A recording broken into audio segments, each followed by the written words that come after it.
Bienvenidos y bienvenidas. A Colombia no le caben ya adjetivos para caracterizar la violencia estatal acentuada por parte de Iván Duque.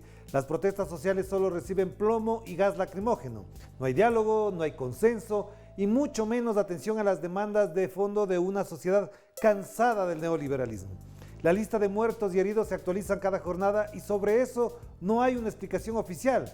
Pero lo que más duele es que la prensa acentúa el énfasis en la criminalización de la protesta social y resalta la lista de los daños y perjuicios. ¿Cómo entendemos lo que ocurre en Colombia en estos momentos? De esto queremos conversar con la analista y especialista en Derecho Internacional, Ivonne Telles, a quien le damos la más cordial bienvenida. Ivonne, qué gusto tenerte por acá de nuevo. ¿Cómo estás, Orlando? Muchísimas gracias. ¿Cómo se siente como colombiana, como ciudadana del mundo lo que ocurre en Colombia? ¿Cómo se valora y se procesa estas 5 jornadas donde lo que más hay es de heridos y muertos? Es muy doloroso, Orlando, es muy doloroso saber que estamos ante una crisis social sin precedentes, al ver la torpeza de una reforma tributaria, pero sobre todo la brutalidad de la respuesta del gobierno a las personas y a las demandas sociales. Sin embargo, de alguna manera también nos genera un poco de, no sé si de aire o nos llena de algo el sentido de que nos unamos en protestas sin precedentes. Por ejemplo, en el caso de Cali, es una protesta en donde se han unido sectores sociales que nunca antes se unieron, en un grito común y en un clamor común respecto de basta ya de todo este sistema neoliberal que lo que ha hecho es acabarnos y agotarnos. Entonces, medianamente vemos que tenemos por lo menos un discurso común frente a esta demanda social general que estamos presentando. Pero entonces, frente a eso, Ivonne, hay otro elemento que me gustaría también reflexionar. Lo que vive Colombia estos momentos no es temporal, no es que ocurrió ahora. Parecería que es la acumulación de otros factores que han ido desatando esta explosión social. Y frente a eso te pregunto, ¿por qué la élite colombiana, por qué el presidente Duque y su mentor Álvaro Uribe de lo único que entienden es de represión? Pero cuando ya ven las cosas que prácticamente se pasan del límite, habla de consensos. Pero ¿cuál sería el consenso para un Iván Duque, para un Álvaro Uribe? A ver, creo que tenemos que recordar quiénes son las personas, ¿no?, que están en este momento al mando del gobierno. Duque, y con ello también me estoy refiriendo a Álvaro Uribe, son aliados férreos del sector privado. Vienen de partidos conocidos tradicionalmente y de una cultura de carácter terrateniente. Igualmente lo es también el exministro ahora, Carrasquilla, el autor intelectual, digamos, de todo este proceso de reforma tributaria, que han sido conocidos por esta ortodoxia neoliberal a favor de las grandes empresas del sector privado. Representan, ellos dos básicamente ahorita representan este modelo económico que en este momento solo es lo que pretenden enterrar las propuestas y las protestas. Entonces, este modelo económico que aparentemente ha mantenido al país estable durante casi un siglo, ¿no?, que este es el mismo siglo de la guerra precisamente, pero termina ubicando a Colombia, aparentemente le ha dado una estabilidad y le ha dado como cierto atractivo frente a la inversión extranjera. Pero en este momento, según las cifras del Banco Mundial, lo sitúa como el segundo más desigual de América Latina y el séptimo país más desigual del mundo. Entonces, la economía colombiana, ¿cuál es el problema y qué es lo que se ha perpetuado en este modelo? Está anclada en el clientelismo político, está anclada en la corrupción. Esto ha eximido de impuestos y de cargas durante años a los grandes oligopolios, grandes terratenientes, los oligopolios del banano, del azúcar, de la caña, de la minería.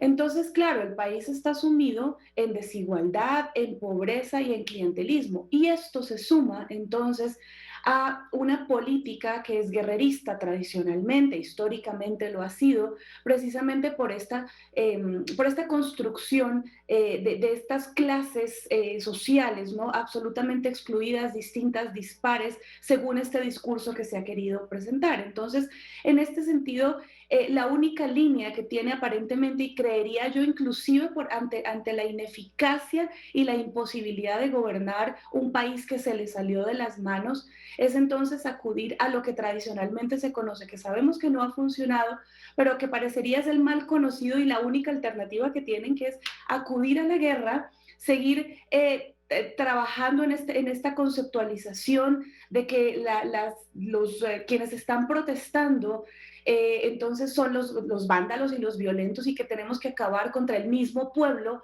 que nos reclama lo que debemos hacer. Entonces, obviamente esto lo que va a fortalecer y sobre todo, por ejemplo, con el famoso tweet de Álvaro Uribe que fue después eliminado por esta misma compañía, es decir, cómo seguimos acudiendo a un modelo que lo único que ha hecho ha sido reprimir, felizmente en este caso, con una connotación y con una, digamos, absolutamente, digamos, no al tenor literal de la palabra, pero las personas y los colombianos están diciendo, a ver, cómo es factible que entonces se nos siga manteniendo a nosotros limitando todas las alternativas democráticas que tenemos, el derecho libre a la protesta social, el derecho a manifestarnos y que se nos catalogue entonces como vándalos violentos y terroristas ante unas demandas legítimas que tenemos y que han sido acalladas porque lamentablemente eso es lo que ha hecho el discurso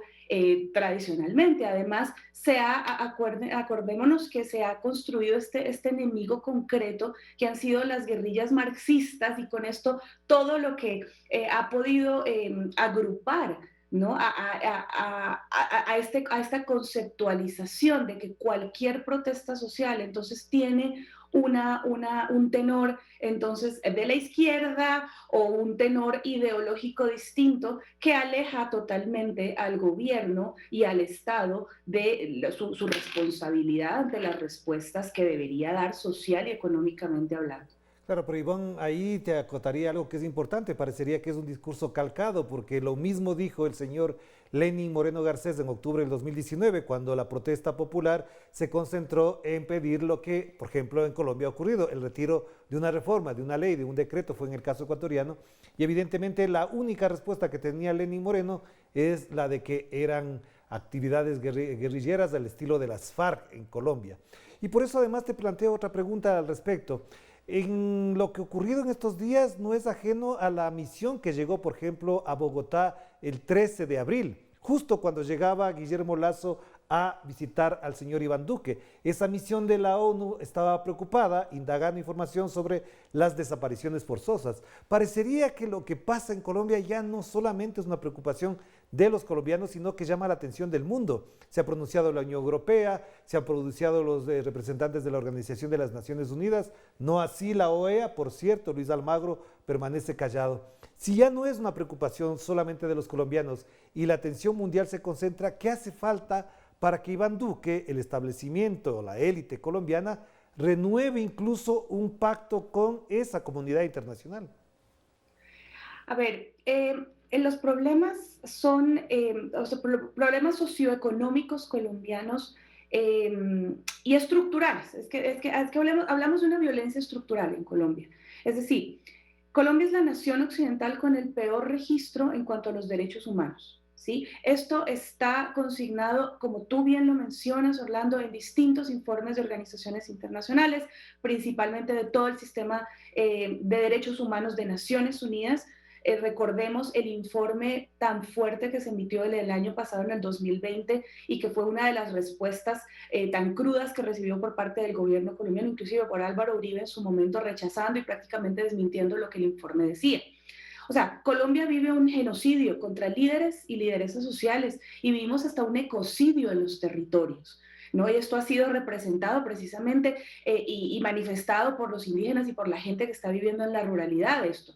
Tenemos entonces un gobierno que en medio de esta situación pretende, ante todas las alarmas, restaurar, por ejemplo, la fumigación con glifosato. Es decir, vemos una desconexión absoluta entre lo que el gobierno pretende hacer para mantener este modelo económico a toda costa, que por supuesto había mostrado en una situación muy parecida a lo de Chile, aparentemente un país en bonanza, un país que crecía, un país con cierta estabilidad, pero que vamos viendo cómo entonces esto lo que va haciendo es detonando en ese descontento social, porque lo único que va haciendo es abriendo estas brechas. Entonces, ahora, yo no sé si pudiéramos nosotros hablar de una restauración, digamos, o un acercamiento a la comunidad internacional en estos términos. O sea, creería que necesariamente el gobierno colombiano y el Estado colombiano, esto llama por profundas reformas, no solamente, y esto está manifestado y está clarísimo,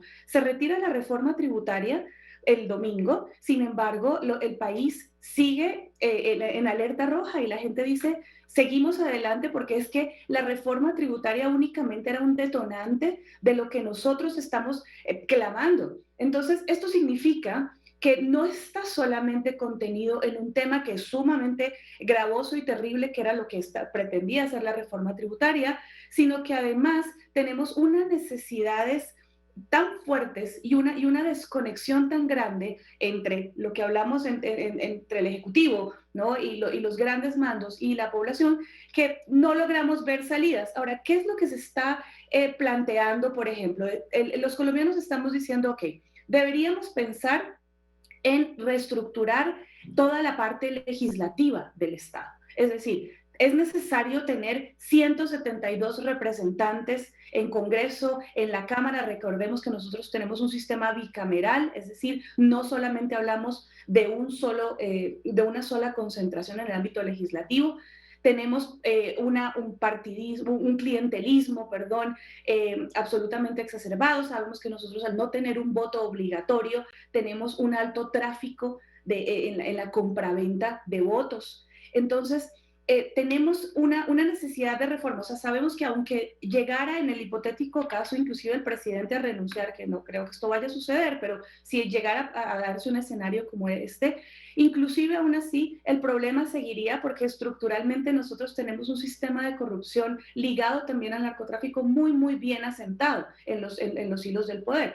Tenemos adicionalmente un sistema policial que ha sido gravemente criticado, que hemos pedido también que se haga una reforma a la policía, la necesidad de la reforma para desmantelar este escuadrón móvil antidisturbios, este famoso SMAT, que es el encargado prácticamente de atacar al pueblo. En este caso hay que tener en cuenta que el SMAT, este sistema de policía en Colombia, hace parte del Ministerio de Defensa y está estructurado básicamente para operar en un contexto de conflicto armado contra la famosa guerrilla. ¿Sí? O sea, y la digo la famosa porque pues hay una construcción detrás de esto. Tenemos adicionalmente, volvemos a lo mismo, la necesidad de la implementación del proceso de paz de manera adecuada. Es decir, venimos pidiendo a través de propuesta pacífica y protestas pacíficas la educación, derechos sociales y la legalización de las drogas, que son cosas que estuvieron prohibidas del debate en Colombia durante décadas. Y tenemos además la necesidad, obviamente, de una reforma económica profunda, pero estamos hablando de una reforma macroeconómica que nos aleje de este modelo neoliberal, ortodoxo, que por supuesto deviene en lo que estamos viendo. Es decir, Claro. Colombia pasa de unas cifras que son absolutamente, es decir, a cualquiera lo dejan quieto. Estamos hablando de 42.5% de personas pobres en Claro, Colombia. vamos a hacer una primera pausa, Ivonne, para volver enseguida, incluso en la perspectiva económica y social, tomando en cuenta que además es año electoral para Colombia. Hagamos la primera pausa y enseguida volvemos a conectarnos con Ivonne Telles a propósito de lo que ocurre gravemente, dolorosamente y también dramáticamente en Colombia. Vamos a la pausa.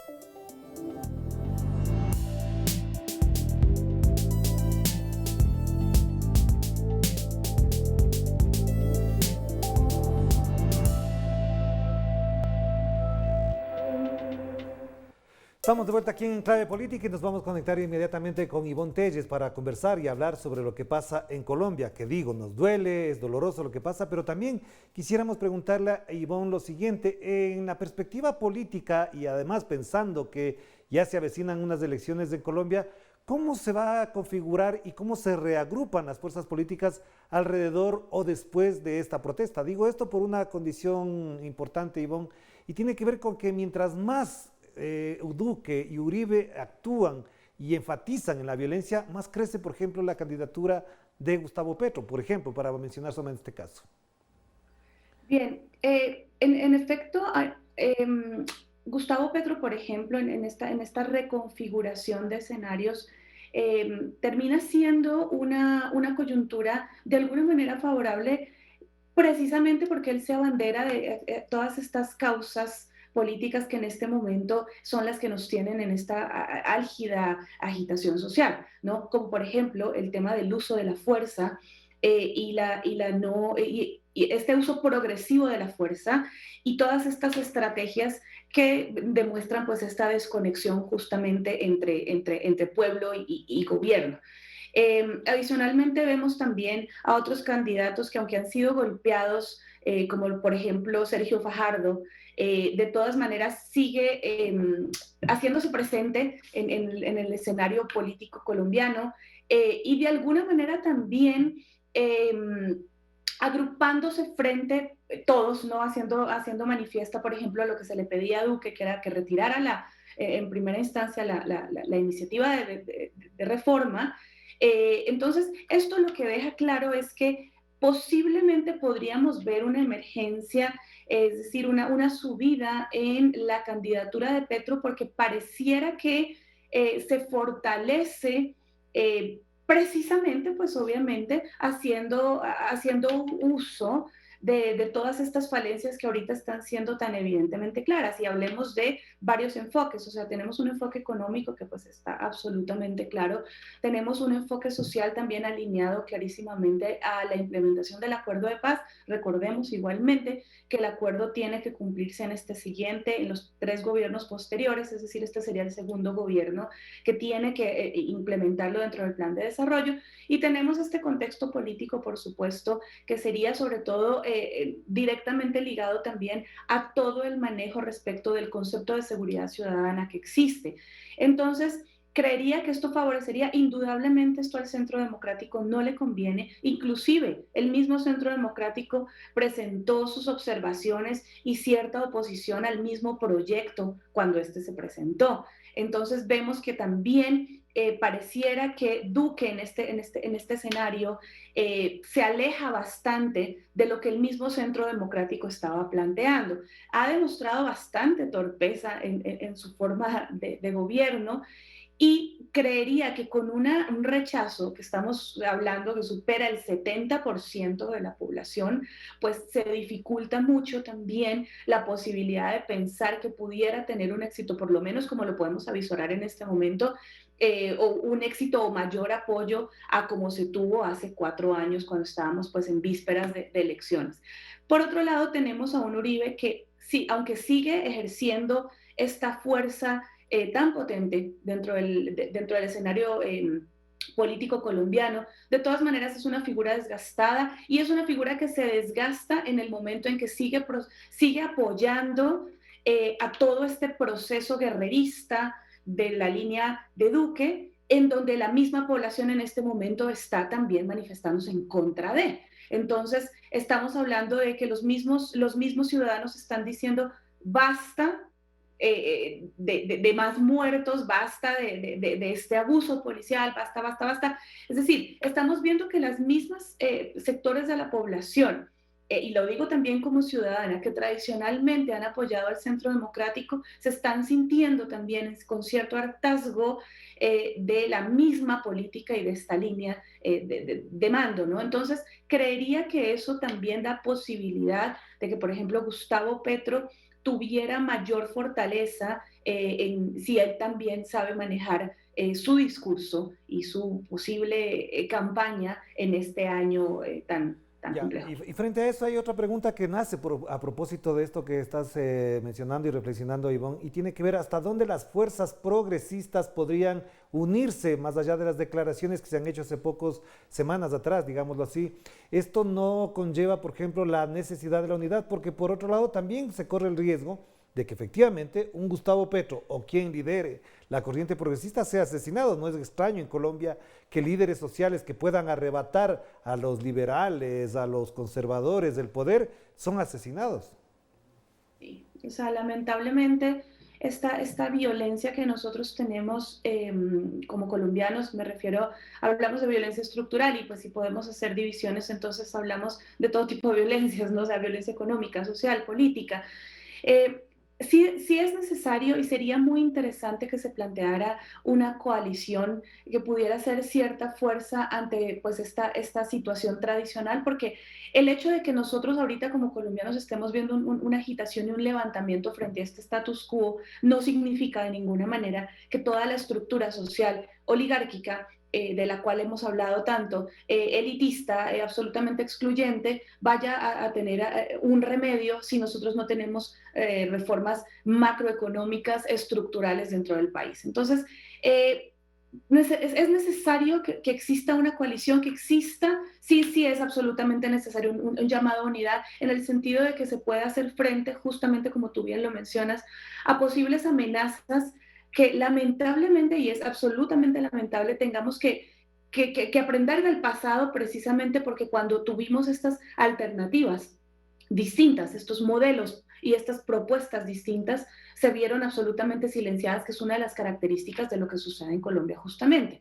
Y tenemos nosotros, estamos hablando de 8 dimensiones sustanciales dentro del país. Que son precisamente una de las causales de los índices de desigualdad tan altos. Es decir, tenemos que hablar de y esto o llama a la que las propuestas tendrían que incluir, pero de una manera concreta. No estoy hablando en demagogia, ¿no? Es decir, estamos hablando de educación, de salud, de la cohesión social, de la actividad económica, de las instituciones, de la seguridad, de medio ambiente y también de género. Es decir, es un abanico de situaciones en donde nosotros somos tan vulnerables y estamos tan débiles que prácticamente esto hace un llamamiento a una reforma total del Estado en función de cómo está funcionando y cómo se está conceptualizando. No es posible que nosotros hablemos de un país que en Latinoamérica se admira como un modelo interesante económico y de estabilidad, y la gente en Colombia, hay familias que comen 2 veces al día. Y estamos hablando de 2 millones, casi 3 millones de familias que están comiendo 2 veces al día. Entonces, no hay movilidad intergeneracional en Colombia. No existe una posibilidad de que las personas realmente tengan no solo el acceso a oportunidades, sino la posibilidad de transformar estas oportunidades cuando hablamos de modelos de desarrollo efectivos. Pero Entonces, ahí precisamente me iba frente a eso, precisamente, ¿cuál es la propuesta del progresismo? Porque es fácil hacer el diagnóstico, obviamente para los políticos, para los académicos lleva su tiempo, pero para los políticos hacen el diagnóstico, pero la respuesta cada vez que ocurren este tipo de acontecimientos en Colombia sigue siendo la misma, votan por liberales o por conservadores y el modelo no se modifica un solo centímetro, por el contrario, se blinda más, se acentúa más. Es lo que tú mencionabas también, Colombia es el segundo país más desigual de América y eso obviamente no va a variar con un gobierno liberal o conservador. así es justamente lo que estamos mencionando, es decir, independientemente del modelo ideológico que pudiera llegar al poder en el siguiente gobierno en Colombia, esto no significa que el modelo estructural va a cambiar si no se asisten a profundas reformas. Yo siempre he sido abanderada de esto y lo repito, una de las soluciones inmediatas y que están a la mano y que es necesario trabajar porque están dadas, es precisamente la implementación del acuerdo de paz. Ujú. Porque es que dentro de la implementación del acuerdo de paz, y para aclararlo en este caso a la audiencia, no estamos hablando únicamente de un tema de justicia transicional en donde vamos a trabajar y solucionar los problemas, los delitos y todo lo que se dio en el marco de un conflicto armado. Lo que tenemos y lo que está de trasfondo dentro del acuerdo de paz es un pacto social y un pacto económico trascendental que pretende, entre otras cosas, por ejemplo, trabajar con la distribución de la tierra, grandes huecos que nosotros tenemos en nuestra historia colombiana. Entonces, estamos hablando de que, no digo que el acuerdo de paz por sí solo sea el modelo único o el que nos permita únicamente salir adelante, pero tiene respuestas estructurales a demandas históricas del pueblo colombiano en lo socioeconómico. Si nosotros tomamos eso como un eje de trabajo dentro de un plan de desarrollo, podemos empezar a pensar en transformaciones profundas. Es necesario modificar definitivamente cómo se conceptualiza el modelo de seguridad colombiano, porque tradicionalmente hemos estado, yo lo mencionaba hace un momento, se ha criado y se ha educado a la policía, a la fuerza militar, precisamente para que acabe, y hago la cita, con las guerrillas marxistas. Pero resulta que las guerrillas marxistas, más allá de todas las connotaciones que nosotros podamos ponerle al asunto, vienen de la demanda social del pueblo, de lo que nosotros estamos viviendo. Lo que pasa es que son modelos históricos, momentos históricos distintos. Entonces, es necesario planificar y reconceptualizar esto. Cuando nosotros hablamos de implementación de un modelo, por ejemplo, que plantea el acuerdo de paz en cuanto a lo socioeconómico, podemos entonces sentar bases de modelos macroeconómicos distintos. Por lo menos no creería yo que estamos nosotros en una posibilidad de luchar contra el sistema imperante, hablo de la parte económica, pero sí podemos plantear modelos distintos en donde nosotros trabajemos en cierta equidad respecto de cómo se distribuye la riqueza.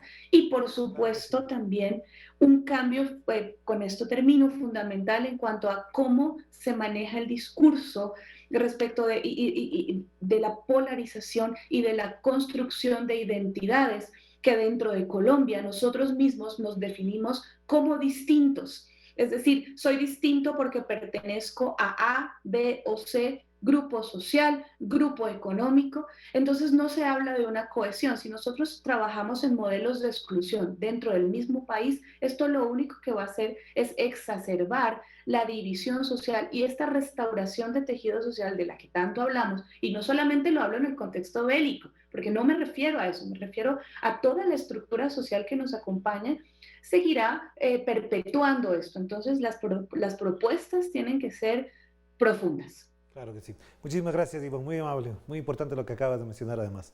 Gracias. Muchas gracias, Orlando, a ustedes. Gracias a Ivonne Telles. A propósito de esto, lo último que acaba de mencionar Ivonne es muy importante, cómo se construye tejido social por fuera, incluso de pensar solamente en el plano bélico, que ya de sí es otro problema profundo, pero sí, a Colombia le hace falta construir este tejido social desde la equidad, desde la justicia y sobre todo el respeto también a la diferencia, pero con garantías y derechos. Aquí estaremos para seguir hablando de Colombia, que nos duele siempre.